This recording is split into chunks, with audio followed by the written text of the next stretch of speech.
Hey there guys, welcome back to the channel. Happy New Year and all the holidays that have been passed because I've been away for a while because nothing too interesting was happening.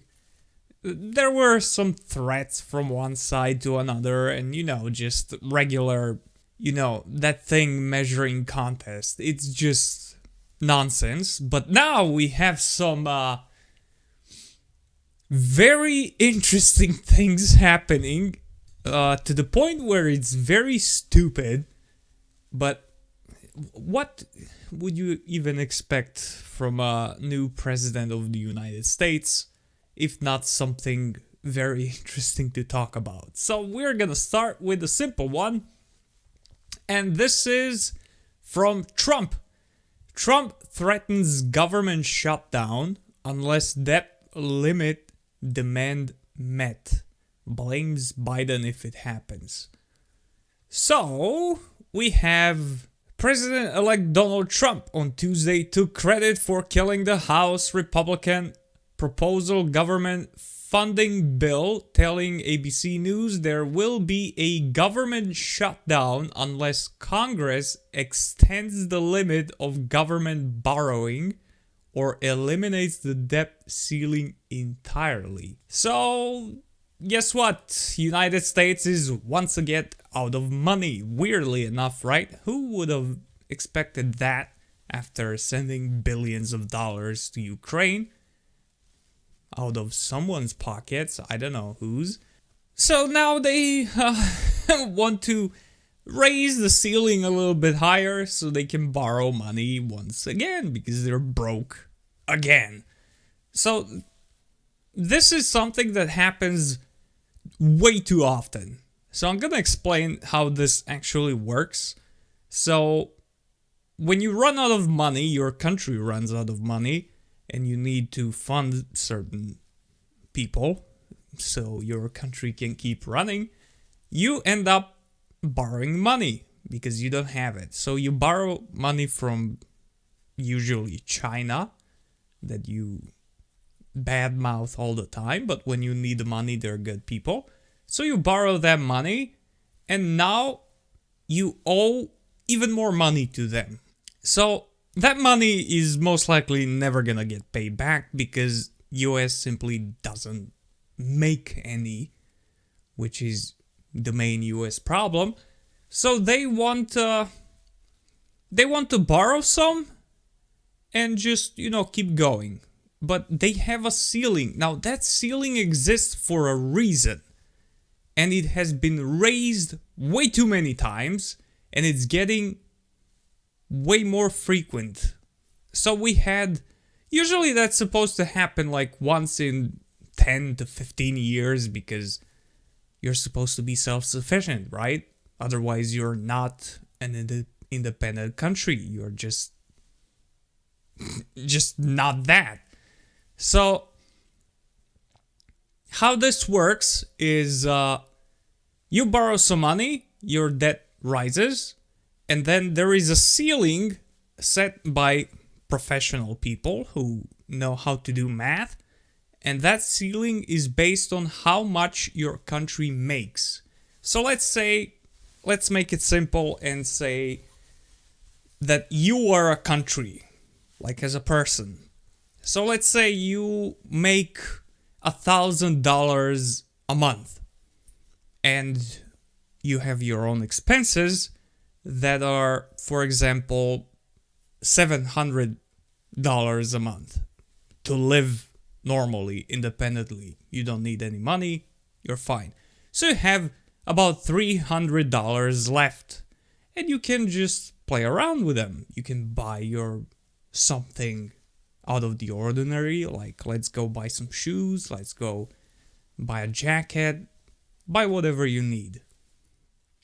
So at some point, something bad might happen in your life, and let's say your health just takes a wrong turn. You need a doctor, you need some medicine, and your $300 might not cut it. So you, for example, have to spend $500 to get your shit together. So now you have to borrow $100. Is that acceptable? Yes. I mean, you need $200. Is that acceptable? It is. Why? Because the next month you will have $300 once again left over. So you can pay back and you will have $100 left. You're still in plus. It's good. So that ceiling exists for a reason.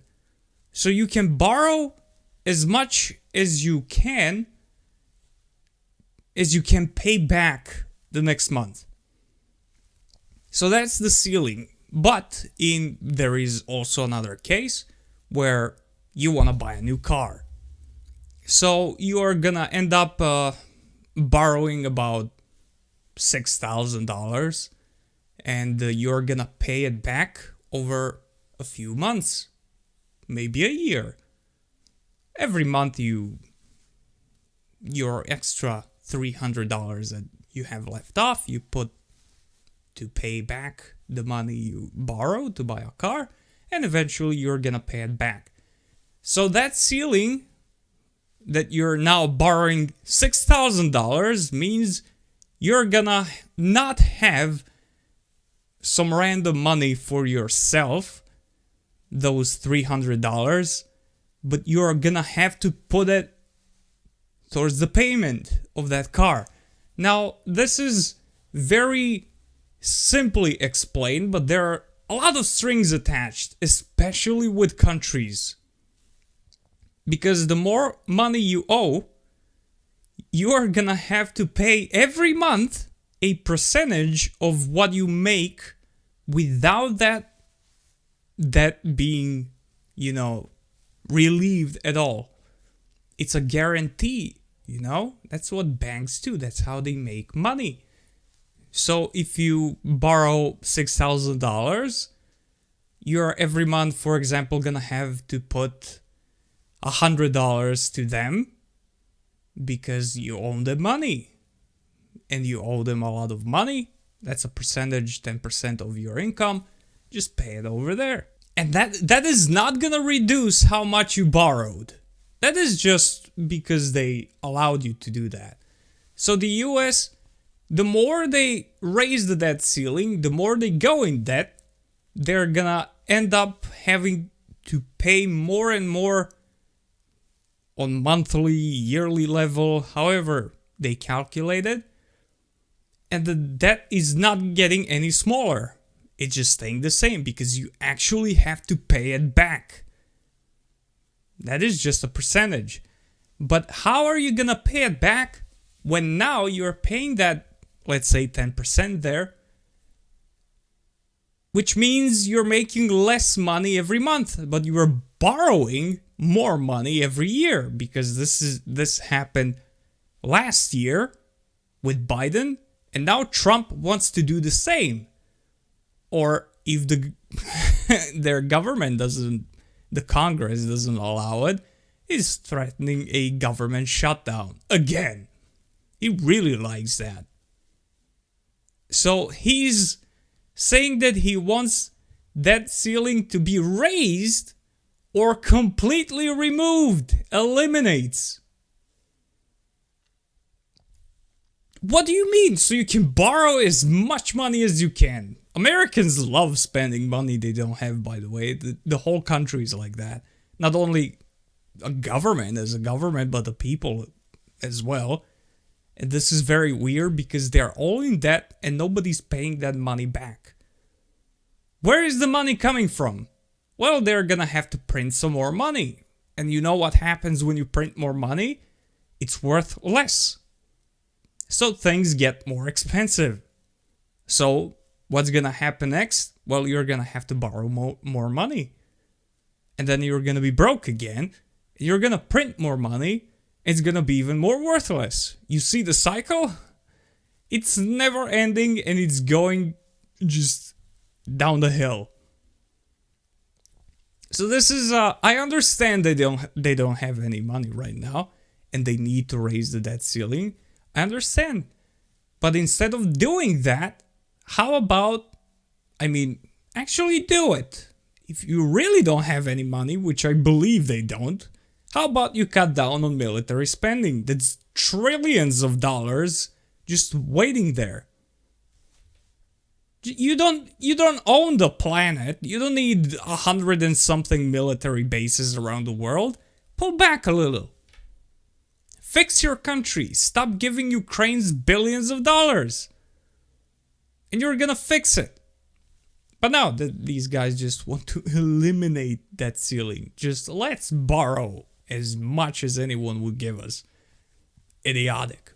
But let's move on from this because Trump didn't say just this stupid thing. They're saying, is Donald Trump kidding? Americans in Canada react to tariff and annexation threats. And yes, Trump decided to annex Canada.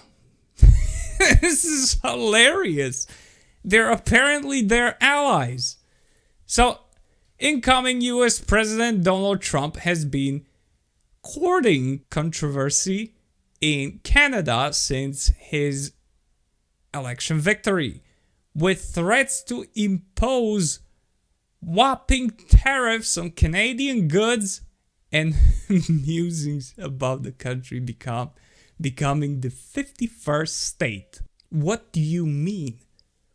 So the problem here is because Americans apparently pay a lot of money to finance Canadian military because they're allies, they're in NATO, they're friends.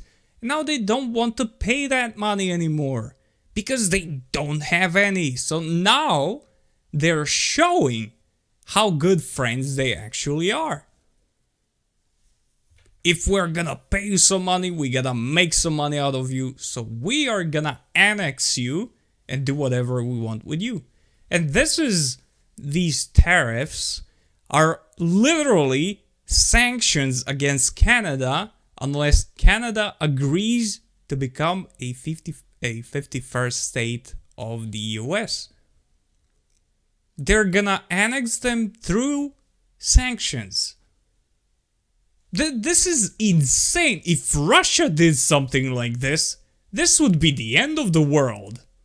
But no, US is just doing this because apparently they can. And this is not all.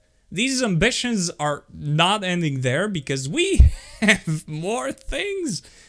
Trump ramps up threats to gain control over Greenland and Panama Canal. So it's not just Canada, they need at least 2 more countries, just to be safe. And I know Greenland is technically not a country because they're under the direct rule of Denmark. And Denmark really doesn't like that US just wants to take their territory. Obvious. Because why would they? So, President-elect Donald Trump has reiterated his desire for the US to acquire Greenland and Panama Canal, calling both critical to American national security. Of course, it's a national security threat to have these territories be independent in their own way. Why is this a threat to a national security? Well, let's read what else he said. He said, and I'm quoting, "But I can say this, we need them for economic security," he told reporters during the wide-ranging news, in Florida.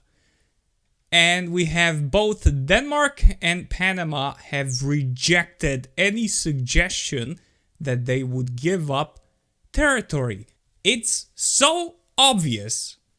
So first of all, let's look where these territory are. So, this is the US, and US wants to annex Canada, wants to annex Greenland, and wants this little piece right here, which is Panama, because there is a canal here that US is using for trade. so they don't have to go all the way around. Let's say they buy something from Argentina, they don't want to go all around the continent, they just get through the canal. And they're afraid because the whole world is turning against them at this point. They're afraid that this is gonna end up, that Panama is gonna end up in some way sanctioning the US and making them pay a lot more money for passing through their canal, which they have every right to do so. They can close it off if they want. It's their country. Nobody cares except for the US. And the US is afraid because it's being very aggressive towards the rest of the world. So the rest of the world want to put them in their place. But the US, oh, they're gonna fight back. I said they will fight back, and they will fight back. So Trump also vowed to use economic force when asked if he would attempt to annex Canada and called their shared border an artificially drawn line. Isn't that what every border of every country is? Somebody just drew that line and said, this is ours, this is yours, it's a done deal. But economic force, more sanctions. So now we are no longer sanctioning our enemies because we tried that and we failed. So instead of lifting those sanctions and making our enemies our friends, no, let's try and sanction our friends as well, because that will fix everything. So he also said that that he should occupy Greenland and Panama literally with military occupation, because they don't want to have anything to do with the US. So how else you're gonna do it? You're gonna occupy it. And this is fine. Let's just look at this. These are 3 countries that US just in one day went like, we need those 3 countries. That is gonna be ours. If they don't want to join us peacefully, we are gonna start with sanctions. If that doesn't work, we are gonna use our military and do a military intervention, special military operation, and we're gonna take over. And that is fine. They're okay. Like, they're the force of good. They have every right to do that. For no reason. There were no provocations from these 3 countries towards the US. It's just done deal. It's fine. But the Russians get killed and shelled in Ukraine, and Russians enter Ukraine. They're horrible people and very bad guys. See how the world is very messed up? How one side is telling everybody they're good, but they're doing horrible things. Not to mention Israel, not to mention last year's invasion of Haiti and bombing of Yemen, and there are countless things that the US have been doing that are very much worth sanctioning by the rest of the world, but nobody's doing it because all of Western world is just American puppet states. So what are we talking about here? And just to top it off, I gotta do one more quick thing before I finish this because it's so hilarious. I just couldn't resist. I just love this. This is the greatest piece of news in history of human existence. So here it is. This is in Italy. Another Western country that is so smart. How did we not think of this before? Mayor in southern Italy bans residents from getting sick over healthcare difficulties. So this guy makes it illegal for you to get sick because they don't have, well, probably medical equipment, medical staff, just not enough hospitals, whatever it is. So they make it illegal for you to get sick. Like, people get sick on purpose. This is hilarious. This is worthy of a award, of a comedy award. Why did we not think of this during COVID? How many lives we could have saved? How many lives we can save if we ban people from getting sick? This is something Trump would do. I feel like this is something Americans are eventually gonna do. They're gonna be like, you know what? We don't have any money for healthcare and curing people. So you know what? Getting sick is now illegal. You get sick, you are not going to a hospital, you're going straight to jail. This is ridiculous. What age do we live in? How is this? Why is this guy not being just hung by his feet and left there for days? This is legit. He banned this. This is not a proposal. He did it. He banned people from getting sick. I don't know. I am so glad my country is not a part of the whole Western hemisphere. I'm really glad that that's the case, that somehow we're still out of it, but I really don't want to get anywhere near it. Because things like this would make me... I don't know. I would end my own life, but that would probably also be very much illegal, so... This is insane. People vote for these people. These people are in charge of you. They're telling you getting sick is now illegal. This is stupidity. I just had to make this video. I know I haven't been posting in a while, but when things like these idiotic things just pop up out of nowhere, I laughed my ass off and I cannot not make this video. So thank you a lot for watching. Make sure you subscribe. I'll keep letting you know what they're cooking while you're not looking. And make sure you don't get sick. See you on the next one.